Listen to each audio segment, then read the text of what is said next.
aburrido en la Argentina. Tengo la sensación de que lo coyuntural está en una etapa de como cuando vos pones a calentar agua, ¿no? En una hornalla de las chiquitas de tu cocina, si tenés hornalla a gas, la pones ahí y el agua está fría y tarda mucho, y tarda, y está ahí el agua. Está ahí levantando temperatura de a poquito. Y estamos en un tiempo en que todavía nada está en ebullición. Pero se está preparando para romper el punto de hervor. Y mi sospecha es que eso se rompe cuando empiece la actividad parlamentaria. ¿Y saben qué? Hoy por primera vez pensé, y no quiero ser mala leche con esto, por primera vez pensé que diciembre puede no ser tranquilo. Viste que tuvimos diciembres que no fueron de movilización, de calle. Y esta vez me parece que sí. Me parece que en el mejor momento del gobierno, cuando el gobierno logró domesticar un poco el escenario, se le va a venir un diciembre un poco más tenso. Que tiene que ver con las discusiones de lo porvenir. Reforma tributaria, reforma laboral, la famosa reforma de la ley de glaciares, que eso va a ser un tema que va a dividir aguas. Sí. Claramente va a dividir aguas y va a ser una discusión social de esas potentes, donde va a haber unos de un lado y otros del otro, porque son temas ambientales sensibles a casi todo el mundo. Me parece que diciembre no va a ser como uno podría pensar o pretender. Sí. En fin. ¿Qué pensás, Ceci? No, pienso que hay que ver cómo se da el proceso, porque yo en la foto de hoy veo a quienes pueden desafiar políticamente al gobierno muy diluidos y desorganizados. Sí, no hablo solamente del peronismo, ¿no? Hablo también del sindicalismo, hablo también de quienes podrían encarar un proceso de confrontación o de movilización que desafíe la agenda del gobierno. Sí. Entonces me cuesta imaginar. Sí me parece que cuando empiece la actividad parlamentaria va a empezar la tensión política, porque va a empezar el momento de definiciones, y eso hoy no pasa porque todavía no tenés en claro la propuesta del gobierno, porque no la ha puesto sobre la mesa, y no tenés en claro que se cierra mañana la discusión sobre un tema, ¿no? Cuando haya que poner los puntos sobre las IES, seguro que la tensión política va a volver. Hace poco leí un comentario de un funcionario que decía que estamos midiendo el humor social, que en realidad no tienen... no quieren hacer anuncios, ni está nada definido, sino que están sobre reforma laboral, reforma tributaria y todo lo demás, que se van tirando como pequeñas como pastillas para ver cómo funciona el humor social y cómo reacciona el periodismo y qué se va armando alrededor de los temas que se van a plantear. No sé, probando cuánto toma la gente las cosas. ¿Cuánto terreno hay? Bueno, ya veremos. Ahora está de vuelta la frase circulando: no hay plata. Porque con la reforma tributaria entiendo que Caputo dice que está dispuesto a perder recaudación si se modifican algunos impuestos. ¿Esto es así? Sí, yo le puse en el sumario, volvió la frase "no hay plata para la reforma tributaria", porque me parece que lo que vamos a ver en las próximas semanas, y cuando aparezca en agenda lo que tiene que ver con la reforma tributaria, vamos a ver que esa reforma tributaria ampulosa, ¿se acuerdan que hablamos del super IVA, del IVA mochila, de la reforma que incluía a las provincias y implicaba rebajar ingresos brutos y demás? Todo eso quedó bastante postergado y sometido a una idea que tiene que ver con, primero, garantizar que tiene equilibrio fiscal. Caputo está decidido a no dar ningún paso concreto en la reforma tributaria si se puede poner en jaque lo que tiene que ver con el equilibrio fiscal. Entonces no va a ceder ni un punto de recaudación si no tiene garantizado que el equilibrio, el superávit fiscal está garantizado. Eso dejó atrás, por ejemplo, esa reforma que tenía que ver con modificar el IVA. Eso tiene un capítulo político también, ¿no? Sí. Porque la propuesta que tiene el gobierno de fondo para modificar el IVA y que cada provincia adhiera y agregue su porcentaje adicional de IVA y demás, básicamente favorece a las provincias centrales, lo explicamos muchas veces, y perjudica a las provincias más chicas y más alejadas. ¿Y cuál es la provincia central más grande y que más recauda y menos recibe de la coparticipación? La provincia de Buenos Aires. Entonces, el mayor beneficiario de esa reforma original de planteo tributario que tenía el gobierno era la provincia de Buenos Aires, además de que es difícil de implementar.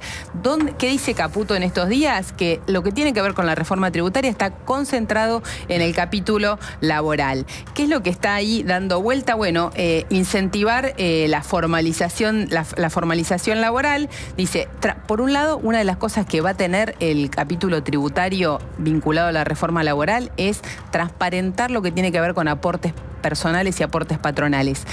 Rebajar el costo laboral, no, pero sí que haya una cosa parecida de discusión política, de principio de revelación, como se hizo con el IVA, que el precio te queda separado del IVA y vos ahora decís, bueno, esto es lo que yo pago de verdad por el producto y estos son impuestos. Bueno, eso mismo pase con tu aporte y con tu sueldo. Que nunca sabemos que vos bien, sepas, ¿no? Que el empresario puso 100 y que vos cobraste 50, 60 o 45 y cuánto quedó en el camino de los aportes que van a las distintas cajas. ¿Se van a rebajar alguna de esas cosas? La verdad que eso perjudicaría mucho al ANSES y me parece que eso no va a estar en agenda, pero sí esta idea de transparentar cómo son los componentes. Después va a haber elevación de las deducciones de distintos rubros de lo que tiene que ver con el impuesto a las ganancias, lo que haría que la cuarta categoría tenga una rebaja del impuesto a las ganancias porque puede aumentar las deducciones. ¿Por dónde van a ir esas deducciones?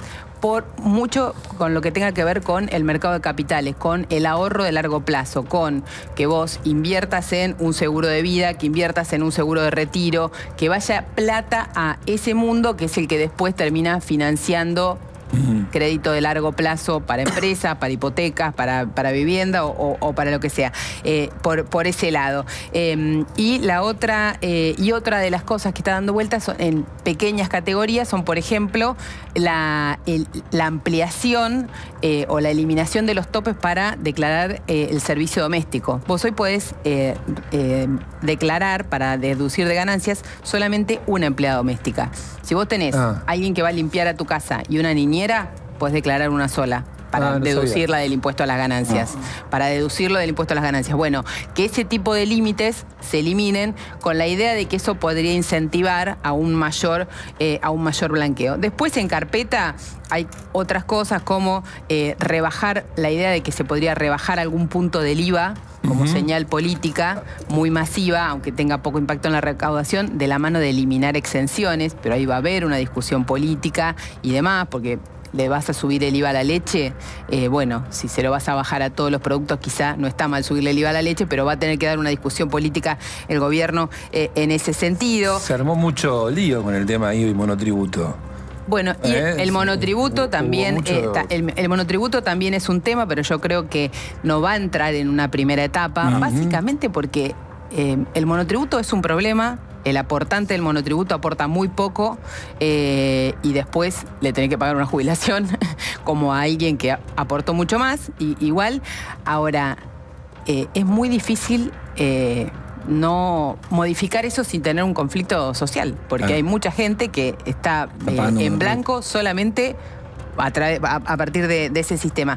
Y la otra cosa que me parece que en lo que tiene que ver con impuestos puede avanzar es que empiezan a aparecer algunas posibilidades de tomar a cuenta de otros impuestos el impuesto al cheque, como una señal al sector productivo. Ahora, una rebaja fuerte del impuesto al cheque, una rebaja de retenciones o ese tipo de cosas, por ahora esperen, no van a aparecer en la agenda de las sesiones extraordinarias. Bueno, a ver, nos vamos a ampliar con Fernanda Layún, que es tributarista. Nos viene muy bien el rojo en esta mañana en que estamos impresionante. Todos... Están todos pasteles. Nos vino muy bien tu atuendo. Gracias. ¿Cómo estás? ¿Todo bien? Bien, muy bien, por supuesto. Bueno, esto es muy complejo, ¿no? Organizar una reforma tributaria en un país que tiene esta carga. Es complejo, en cualquier país es complejo. Los impuestos son complejos porque la actividad económica es compleja. Pero en un país donde no tenés plata, es mucho más complejo porque no tenés, el margen que tenés es muy poco. Entonces, como decía Cecilia, creo que la intención que manifiesta el gobierno y que se ve en cada paso que dan es simplificar y reducir carga impositiva. Ahora, tampoco podemos salir a reducir mucho porque no hay, o sea, digamos, no hay con qué, cada peso se gasta. No tenemos excedente ahorro. Ahora, hay algún punto, 2 puntos o 3 puntos, según la fuente, que se podrían renunciar. Y entonces hay que ver dónde ponemos eso, ¿no? ¿A quién le asignamos ese ahorro? Entonces hay versiones sobre bajo algunos puntitos el IVA o hago lo del impuesto al crédito y débito bancario, que es para mí una muy buena decisión, porque el impuesto al crédito bancario, por más que todos no lo queremos y está sobre la parte formal y decimos qué sentido tiene, pero por otro lado lo pagan muy pocas empresas, que son los bancos, es muy fácil de fiscalizar. No, lo recaudan pocas empresas, pagarlo lo pagan todos. Perdón. No, lo pagamos todos, pero lo recaudan los bancos de una manera sencilla, fácil de fiscalizar, no hay evasión prácticamente. Para generar una evasión hay que hacer como unos circuitos organizados de pago que requieren mucha complejidad y sofisticación. Entonces, una solución es decir, bueno, ya que esto sirve, hagamos que no sea costo para quien lo paga. Entonces, que vos te lo puedas tomar. Hoy las pymes, o las micro y pequeñas empresas se lo pueden tomar todo como pago a cuenta de ganancias. Hoy ya pueden hacer eso. Ya pueden hacer las micro y pequeñas. Las medianas pueden hasta un porcentaje. Si son fabricantes, pueden un poco más. Vos podrías decir, bueno, no solo contra ganancias, porque tenés que tener impuesto a las ganancias a pagar o que pagar anticipos. Podrías decir, bueno, me lo tomo contra el IVA. Hasta diciembre del 2025 hay un porcentaje que se puede tomar con las cargas sociales, digamos. Entonces podrías decir, bueno, aliviano eso, que eso no sea un costo y que yo lo pago y me lo tomo contra el IVA, que es casi sobre el mes, digamos. Estás hablando de una especie de fleje, ¿no? Con un margen muy chiquito para... sigo con lo general, antes de ir a lo puntual. Sí. Pareciera que más que una reforma tributaria contundente o drástica, va a ser sutil. Y es más los títulos que el impacto, digo. Sí, creo que la reforma tributaria que necesitamos... como país es una reforma contundente. Sí. Pero hoy no tenemos con qué. Claro. Porque los países que enfrentan estos procesos lo que hacen es piden préstamos extraordinarios o fondos extraordinarios a los organismos internacionales para bancar estos procesos. Para solventarlo. Claro, porque hay muchas cosas. A nosotros no nos entra un préstamo más. No. Claro. No tenemos más espacio. Entonces decís, ¿cómo hago? Bueno, en ese camino de igualmente querer alivianar la carga tributaria, hacerlo más eficiente, más simple, bueno, puedo ir tocando cosas. Es como un vamos viendo con sentido común, digamos, ¿no? Y en la reforma, y con lo que tiene que ver con la reforma laboral, ¿son altos los aportes patronales y los aportes personales que tiene hoy la Argentina con respecto a otros países? Hay mucha discusión sobre eso y la verdad que es cierto que hay momentos en los que han bajado los aportes y no creció el empleo por eso. No. En eso es completamente cierto. Todos esos regímenes de tomar ahora 5 empleados y entonces te descontamos un tanto por ciento no favoreció el incremento del empleo en blanco, digamos. Es como estable, que tiene un crecimiento casi orgánico eso. Sí. No es alto respecto del resto del mundo, ahora viene siempre lo mismo, ¿no? ¿A cambio de qué? De después tener una jubilación de cuánto. Y que aunque vos te jubiles con un sueldo, o sea, estés con un sueldo muy alto cuando te vas a jubilar, después con el tiempo te van tocando los índices, viene la inflación y que te toman 2 meses para atrás, 3 meses para atrás y demás. Entonces siempre terminás perjudicado. No hay nadie que, excepto el sistema judicial y algún otro régimen especial, no hay nadie que tenga una jubilación que esté tranquilamente para vivir. Y es demagogo decir, podés bajarle a este sector, pero fíjate que podés subir impuestos a un sector que paga menos. ¿Vos lo decís por el Poder Judicial? No, saco el Poder Judicial porque yo creo que ya está, batalla perdida, ya está. Bueno, no, yo creo que esa batalla hay que darla, pero digo, claro, pero viste que muchas veces se plantea esto de, bueno, bajá un impuesto a los trabajadores de esta manera, subile a, y se pone, no sé, bienes personales, subile a un sector de la economía y muchas veces se plantea esto de no va a haber inversiones si hacemos eso. Y nunca me termina de quedar claro si es demagogo.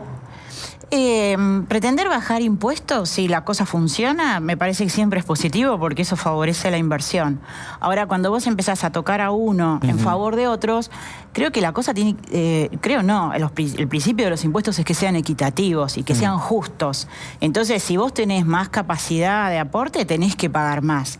Pero ahora tenés que pagar más en función de lo que estás generando, no de como la pretensión de bienes personales o cuando fue el aporte solidario, decir, bueno, porque tenés acumulado todo esto. Bueno, pero yo llegué a acumular todo esto después de todo esto de todo el impuesto a las ganancias que pagué.